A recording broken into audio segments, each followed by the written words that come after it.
Coucou tout le monde, c'est Christa, bienvenue dans cette nouvelle vidéo de développement personnel Je déploie mes ailes.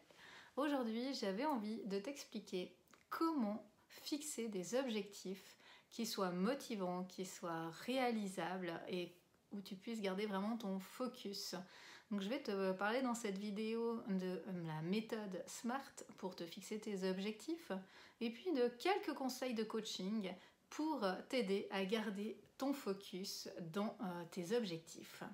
Alors avant de commencer avec cette méthode SMART, j'avais envie de te poser une question pour que tu puisses voir un peu comment tu fonctionnes.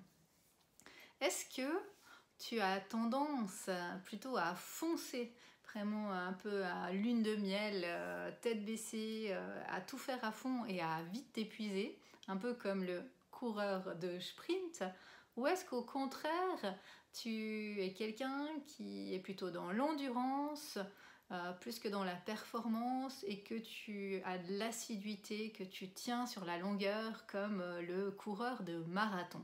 Donc c'est un peu ces questions que tu peux te poser en début de vidéo pour voir comment tu fonctionnes, pour te connaître.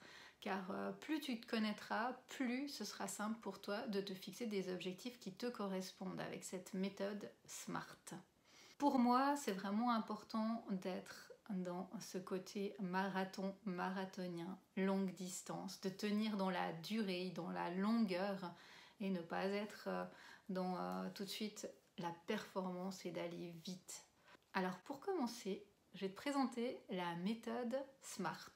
C'est une méthode que tu as peut-être déjà entendue, qui s'utilise régulièrement pour se fixer des objectifs et qui, je trouve, est efficace et pertinente, que j'utilise de mon côté. Ces 5 critères de ces 5 lettres SMART qui correspondent à des mots pour pouvoir te fixer des objectifs vraiment motivants qui te permettent d'atteindre ce que tu souhaites vivre. Le S, c'est le S de simple ou spécifique. Donc de te poser la question si ton objectif, il est vraiment découpable, il est petit, et de le rendre le plus simple possible.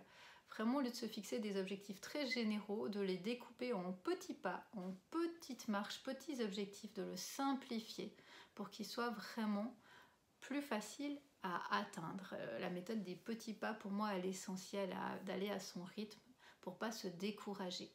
Alors tu peux te poser la question avec ton objectif de dire est-ce que je peux découper encore cet objectif en plus petits objectifs spécifiques, ou est-ce que là je suis arrivée au plus petit objectif? C'est la lettre S. Ensuite il y a le M. Une fois que tu t'es posé ton objectif simple, spécifique, tu peux le mesurer, mesurable, te mettre un vérificateur précis pour pouvoir voir si tu as atteint ton objectif.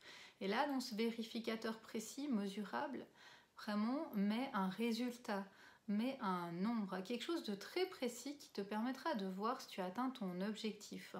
Si tu mets un adjectif comme je serai épanouie ou je serai plus heureuse, c'est pas un objectif, un vérificateur qui est assez précis. Comment tu vas savoir que tu seras épanouie, tu seras plus heureuse?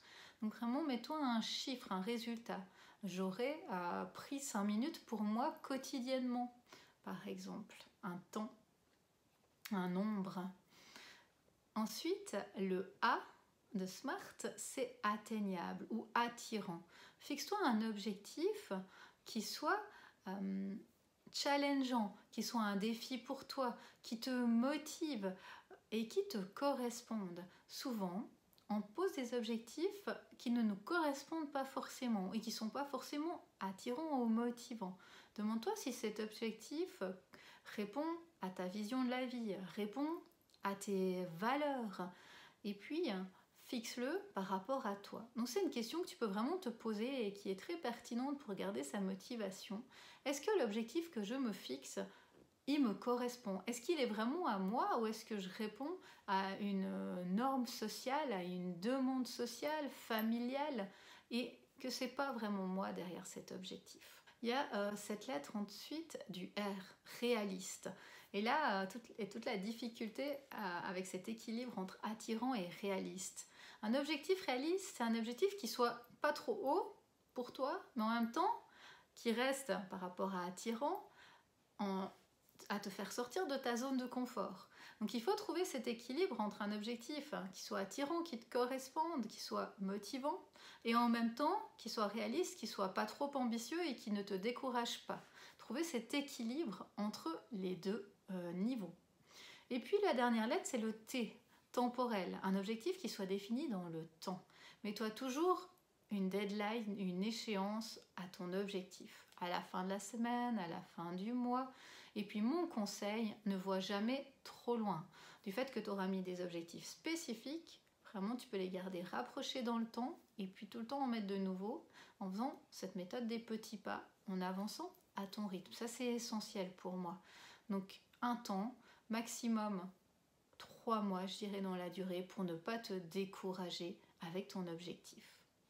Ensuite, dans cette vidéo, je voulais te partager 3 étapes pour pouvoir garder cette motivation et avancer dans tes objectifs. Première étape, c'est celle de te fixer un objectif SMART. Pour te fixer un objectif SMART, apprends à te connaître. Plus tu te connaîtras, plus tu sauras trouver cet équilibre entre attirant, réaliste, des objectifs qui te correspondent justement. Ensuite, une fois que tu as fixé ton objectif SMART, vraiment crois-y. La fameuse loi d'attraction et être sûr de toi, croire en toi, être positif, vraiment y croire à 1000%. C'est essentiel. Si tu veux obtenir, il faut y croire. Il y a une partie qui se fait dans l'action, passage à l'action. Et puis il y a une partie qui se fait dans le mindset, dans ta tête, qu'il faut travailler. C'est vraiment comme le sportif de haut niveau. Il y a une partie d'entraînement et il y a une partie de coaching mental qui se fait. C'est la même chose pour toi et tes objectifs. Et puis ma troisième piste, ma troisième clé, c'est celle d'accepter de recevoir. Parce que parfois, on est dans nos objectifs, on les a fixés, ils nous correspondent, on y croit. Et pourtant, on n'est pas prêt à recevoir. Il y a peut-être derrière des blocages, des freins qui nous empêchent d'être dans la gratitude, qui nous empêchent d'être dans le recevoir et qui nous empêchent d'accomplir nos objectifs. Et j'aimerais terminer cette vidéo avec 3 conseils de coaching que je trouve importants, que j'utilise moi pour arriver à mes objectifs. Premier conseil, c'est de réfléchir à ton grand pourquoi. On en a parlé tout à l'heure brièvement avec le attirant du mot SMART, mais c'est vraiment de te demander quel est ton grand pourquoi, ou tu as peut-être déjà entendu, quelle est ta mission de vie. D'aller voir derrière ton objectif, qu'est-ce qu'il se cache? Pourquoi tu veux atteindre cet objectif? Est-ce que cet objectif, c'est vraiment le tien? Qu'est-ce que tu obtiendras grâce à cet objectif? Comment tu te sentiras après avoir atteint cet objectif? Donc vraiment de définir ton grand pourquoi. Et en définissant ton grand pourquoi, là tu as une grande motivation pour réaliser ton objectif. Mon deuxième conseil, c'est celui d'utiliser la loi d'attraction. On dit que la loi d'attraction, c'est une des lois les plus puissantes de l'univers, que tout est vibration. Tout ce qu'on fait, tout ce qu'on est, chacune de nos pensées est une vibration. Et qu'on attire à nous la vibration correspondante à celle qu'on émet. Donc c'est essentiel d'être dans des hautes vibrations, de travailler sur tes pensées et de travailler sur toi pour élever cette vibration. Tu peux faire plusieurs choses pour élever ta vibration. Tu peux faire des affirmations positives, tu peux pratiquer la méditation, tu peux pratiquer des activités qui te font du bien, de ressourcement. Et puis tu peux travailler sur la visualisation. C'est un outil aussi qui est très puissant, celui de la visualisation, que les grands sportifs utilisent également.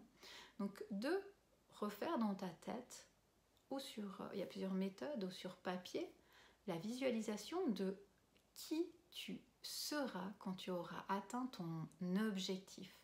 Comment tu seras, qui tu seras, qu'est-ce que tu auras obtenu, comment tu te sentiras en ayant atteint cet objectif. Tu peux le faire soit par écrit, en notant, si tu aimes écrire. Si tu es quelqu'un de visuel, tu peux le faire juste en fermant les yeux et puis en imaginant ce film dans ta tête, ces images. Ou tu peux également, si tu es quelqu'un de créatif, le faire sur un collage avec des photos, des images, des dessins, des couleurs, ton tableau de vision. Dernier conseil, c'est celui de rester bienveillant avec toi et d'aller à ton rythme. Souvent, on a cette tendance à être très dur avec soi, à être très exigeant, très perfectionniste, à vouloir que ça aille vite, à vouloir avoir des résultats tout de suite. On est aussi dans une société qui est comme ça, où il y a beaucoup de compétition. Donc vraiment, accepte d'aller à ton rythme, de rester bienveillant avec toi, de te féliciter après chaque petit pas que tu as franchi, d'être ton meilleur ami, de te traiter comme ton meilleur ami. Quelques pistes pour t'aider: pense aux accords Toltec, je fais de mon mieux. Dis-toi que la seule personne que tu as à dépasser au quotidien, c'est la personne que tu étais hier. En te levant le matin, tu as envie d'être une meilleure version de toi-même. Fais un petit pas vers ton objectif pour être cette meilleure version de toi-même au quotidien. Et en voyant sous cet aspect-là tes objectifs, en te voyant sous cet aspect de bienveillance avec toi, de valorisation envers toi, tu verras que tu vas prendre de la confiance et que tu vas vraiment avancer concrètement dans chacun de tes objectifs. Voilà, je te souhaite vraiment de pouvoir déployer tes ailes avec ces quelques pistes, ces quelques conseils. Et je me réjouis de te retrouver bientôt pour une nouvelle vidéo.